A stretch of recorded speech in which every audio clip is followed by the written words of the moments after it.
ategeezezza nti senga omuwala asobola okuba nga mukugu mu bintu by'okwegatta oba nga mukugu mu nsonga z'ekisenge naye nga omuntu oyo si mwenzi. Mbagamba ki? Nabadde ndi wano era nga bulijjo nga kubaddeko message ebaddeko naye zaali nnyingi like n'endowooza bikkola weemanyi yazisindika cause it was audios ate nga nnyingi nga neetaaga obudde to follow up ndyoke nziddemu. Naye nafunye akadde nenziddamu nenjogerako neyazinsindikidde era yampadde olukusa okusharinga eno emboozi oba kyetugenda okudiscussingako olwaleero. Alina omuwala gw'abadde adeetinga for 6 months kati nga tebeeryangako tebakola ki. Naye akaseera k'okwerya bwe kaatuuse mbu experience gye yalabye mu muwala ono oba gye yafunye ku ono omuwala tagirabangako muntu yenna ate nga ye ng'omusajja mutabaazi. Bwe njogera omutabaazi mba ntegeeza omuntu acyangacyanga abakyala oba ayagala abasajja ono n'oli. Naye abadde tafunangako muwala amanyi bintu bya mu kisenge ng'omwana muwala gwe yeebase naye. N'aŋŋamba senga ono muwala ebbanga lyemmaze nga mwagala nga tampaako like mwegayira tatabibye n'engeri gye yeeyisaamu gye yeekaringamu ye muntu gwe mbadde njagala oba okuwasa kwegamba nga ndaba nti ono muntu anyway simanyi na lwaki naye njagala nange okubabuuza abampuliriza ng'olinamu emize gy'obwenzi munaasonyiwa bannange mbuuza bubuuza mukikola mutya mubeera benzi kyokka mbeera mwagala patana wammwe mbu ng'ali loyo kakati lwaki kiri bwe kityo. Anyways mujja kumpa answer mu comment section tudde ku mboozi yaffe oba tudde ku mulamwa gwaffe. N'aŋŋamba abadde atunuulidde omwala ono ng'ayagala kumuwasa wabula kyamushookinze nnyo oba kyamukubye enjukwa bwe yalabye experience omuwala gy'ayina. Angayize senga bwe njogera ku experience manyi kyentegeeza oba olinza okurelatinga ku kyentegeeza. Ndi musajja omutabaazi nebasa ono naye ono omuwala yabadde so exceptional. Kisoboka okuba ng'omuntu amanyi ensonga z'ekisenge ku bukugu bw'omwana muwala bwe yandaze nga si mwenzi oba nga takolangako bwamalaaya yamutadde mu biti bibiri. Either yali akozeko bwamalaaya n'abuvaamu oba nga mwenzi. Kati nze ngenda bateerawo ekiti ekirala. Waliwo abantu nga bamanyi ebintu by'ekisenge naye ng'ate tebeegatta. Okumanya oba knowledge does not only come from experience. Yes, I know experience is a best teacher, but waliwo okumanya abantu kubabeera nako nga tebasoose ku experience ngoba kuyitamu ekyo ekintu okukitegeera nti ekintu kino kirinza okukola omuntu bw'ati ne bwe bati. For example, omuntu anywa omwenge bw'akuwa experience ye eyawukanako oyo omuntu aba agikunyumiriza obunyumirizi nga ye yabisoma busomi.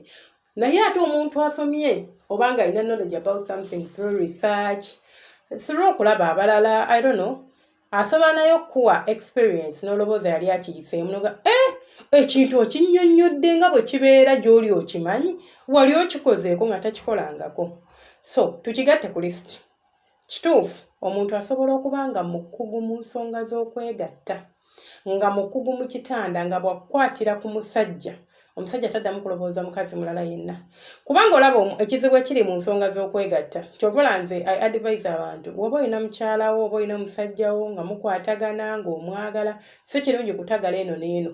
kubanga ojja kutagala ogwe mu mbi z'omuntu mu butuufu togenda kuddamu kunyumirwa kwegatta kwa bbaawo togenda kuddamu kunyumirwa kwegadanga kwa mukazi wo kubanga ojja kulaba ng'ono amakyafala byakola tebinyuma kubanga obwongo babuseetinze olina gye wagenze ne bakukola bye batakukolangako olina gye wagenze ne bakulaga by'otalabangako. Naye omuntu asobolera ddala nga gye nkomezza okubeera nga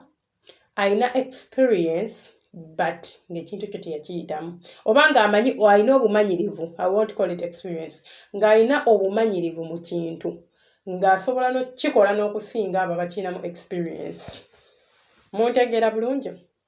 Abaana ennaku zino basoma emisomo kwegiri gijjudde ku neeno nsomesa basomesa abaana basoma they give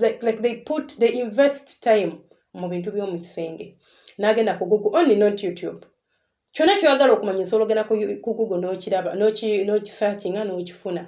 You want videos osobola ogenda ku Google n'otekamu n'olaba ebyaddala ng'obirabako maaso ku maaso waliwo kye bayita kamastra like bakuyigiriza weemola bw'oti ogira bw'oti n'okola bw'oti. So oli asobola okkiwa obudde ng'agamba I want oba njagala omusajja ono muwe ekintu kyatalabangako oba nze ng'omuntu njagala kwebrandinga bwenti nti nze yono kwa kuno okwezina sagala kusabuzungu kwa kuno okwezina kwangu okunyumira oba kwenjagala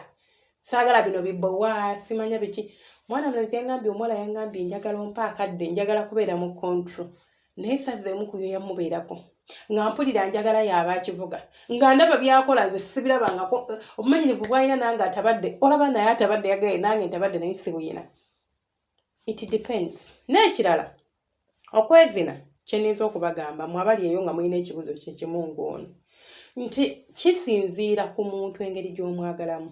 omukazi akulumiza emyezi 6 ng'ate ggwe obadde muntu w'abakazi wiiki emu oba weegasse n'oyo akulwisizaawo ziba wiikisi 2 osobola omukwana mu nnaku 3 ng'omulevudde kati ofunyeeyo ono akulumiza nnyo kitegeeza omu-investinzemu obudde obadde omwesunga ogamba kaanaagimpa oba kitegeera singa bino kuba bino ebyabano bibadde nga byakiyita mu lujja tugende nina omuyimo tugende nina omuyimo so kisoboka okubeerawo nga okwezina okwo oba okwegatta okwatuusewo wakati wamu gwe ng'omuntu wakuvyuwinze bwotyo nti kwabadde kwakabi nnyo omukazi yabadde mukuumufu yabadde mumanyirivu mu buli kyakola engeri gye yabadde atambuzaamu emikono ku mubiri gwo engeri gye yabadde asikinamu engeri gy'abadde akyusaamu ekiwato engeri gye yabadde yepositioningamu mu styles ng'okiraba nti yabadde mumanyirivu kubanga wabadde okozesa oluusi obwongo bwo omubiri gwo obwongo bwo omukira n'omutima gwo ebiseera ebisinga omusajja bwe yeegatta naawe ng'okwezina oba ng'okwegatta okwo kuva ku mutima mukwano experience gy'afuna we bayanjawula abasajja njagala mukikkirize mu kigaani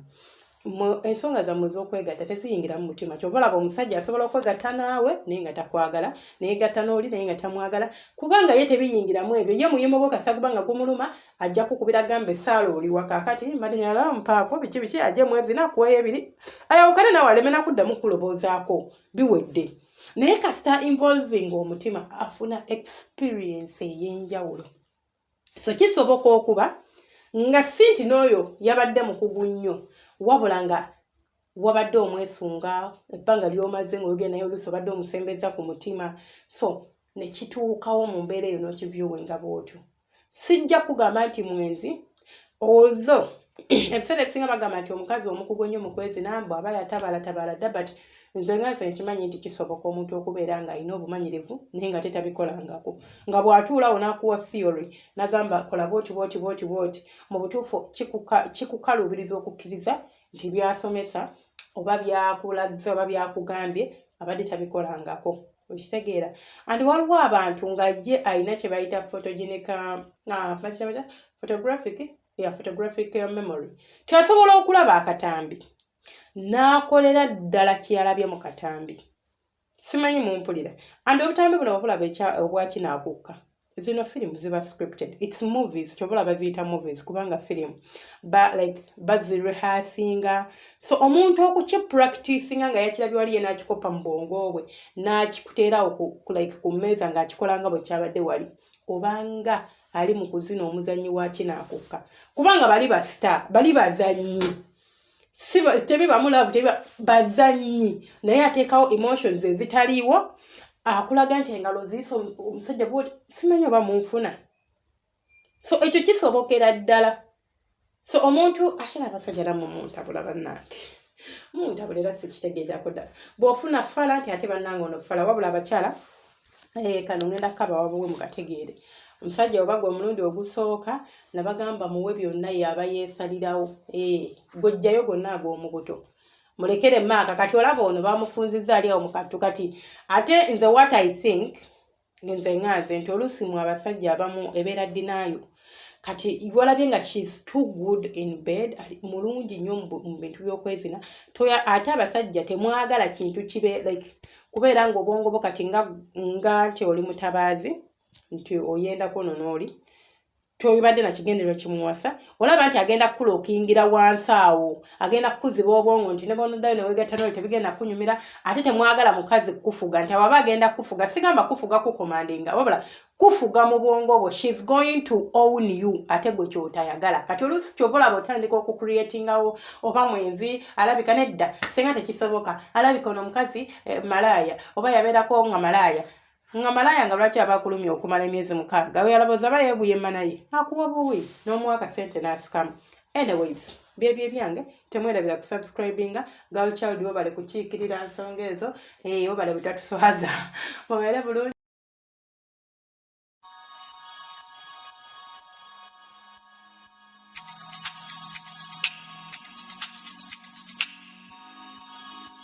Yeah.